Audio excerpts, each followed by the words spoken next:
வணக்கம். நான் doctor Vijesh, cardiologist and electrophysiologist, Thomas hospital புளியங்குடியிலேருந்து பேசுகிறேன்.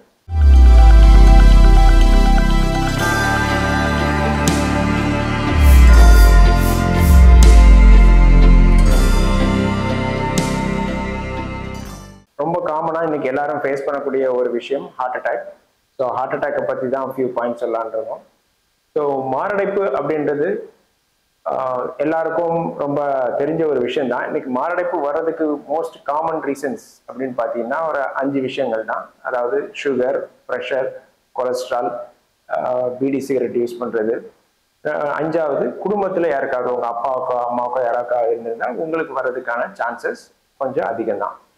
ஸோ இந்த 5 விஷயங்கள் இருக்கிறவங்க தான் ஹார்ட் ப்ராப்ளம்ஸை ஃபேஸ் பண்ண போகிறாங்க. ஸோ எப்போவுமே any persons over the age of 45, அதாவது 45 வயசு தாண்டினவங்க இயர்லி ஒன்ஸ், வருஷா வருஷம் இந்த மாதிரி சின்ன விஷயங்கள், சுகர் இருக்குதா, ப்ரெஷர் இருக்குதா, கொலஸ்ட்ரால் இருக்குதா அப்படின்றத நீங்கள் இயர்லி ஒன்ஸ் செக் பண்ணிக்கிட்டாலே ஹார்ட் அட்டாக் உங்களுக்கு வர்றதுக்கான வாய்ப்புகள் இருக்கா இல்லையான்றதை கண்டுபிடிச்சிக்கலாம். 2வது, பீடி சிகரெட் ஸ்மோக் பண்ணுறவங்க அதை ஸ்டாப் பண்ணாலே உங்களுக்கு ஹார்ட் அட்டாக்கான ரிஸ்க் வந்து ரொம்பவே குறைச்சிக்கலாம். ஆனால் பட் உங்கள் ஃபாதர் மதர்லேருந்து வரக்கூடிய அந்த இன்ஹெரிட்டடாக வரக்கூடிய ஹார்ட் அட்டாக் அப்படின்னு சொல்கிறது வந்து அது வந்து நான் மாடிஃபைபிள் ரிஸ்க் ஃபேக்டர்னு சொல்லுவோம். அதை வந்து நீங்கள் எவ்ரி இயர் ஹார்ட் செக்அப் பண்ணுறது மூலமாக அதை ஹார்ட் அட்டாக் வராமல் தடுத்துக்க முடியும். ஹார்ட் அட்டாக் வந்துருச்சு அப்படின்னா அதுக்கு ட்ரீட்மெண்ட் ஆப்ஷன்ஸ்ன்னு பார்த்தீங்கன்னா ஃபர்ஸ்ட் ஆப்ஷன்றது வந்து ஆஞ்சியோபிளாஸ்டின்னு சொல்லுவோம். ஆஞ்சியோபிளாஸ்டி அப்படின்றது உங்கள் ஹார்ட்டில் இருக்கக்கூடிய பிளாக் எங்கே இருக்குன்னு பார்த்து அதை ரிமூவ் பண்ணக்கூடிய ஒரு ப்ரொசீஜர் தான் ஆஞ்சியோபிளாஸ்டி.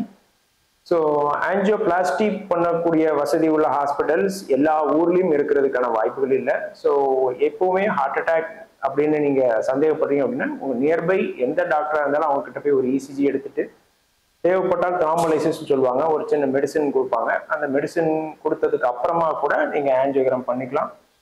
ஸோ ஹார்ட் அட்டாக்கை பொறுத்த வரைக்கும் எவ்வளோ சீக்கிரமாக டாக்டர்கிட்ட போகிறீங்களோ அவ்வளோ சீக்கிரம் நல்லது. ஸோ ஆஞ்சியோகிராம்ன்றது ஒரு 10-15 மினிட்ஸ் பண்ணக்கூடிய ஒரு சாதாரண ப்ரொசீஜர் தான். ஸோ கை மூலமாக கால் மூலமாகவோ ஒரு சின்ன கத்தீட்ரு போட்டு ஹார்ட்டில் எங்கே பிளாக் இருக்குன்னு பார்க்க போகிறாங்க. பார்த்துட்டு அந்த பிளாக்கை ரிமூவ் பண்ணி விட்டுருவாங்க. ஸோ பிளாக்ன்றது ஒரு சிங்கிள் பிளாக் இருந்தால் அதுக்கு ஸ்டென்ட் மூலமாக சரி பண்ணலாம். சப்போஸ் நிறைய பிளாக்ஸ் இருந்தால் தேவைப்பட்டால் பைபாஸ் சர்ஜரி கூட பண்ண வேண்டியது இருக்கும்.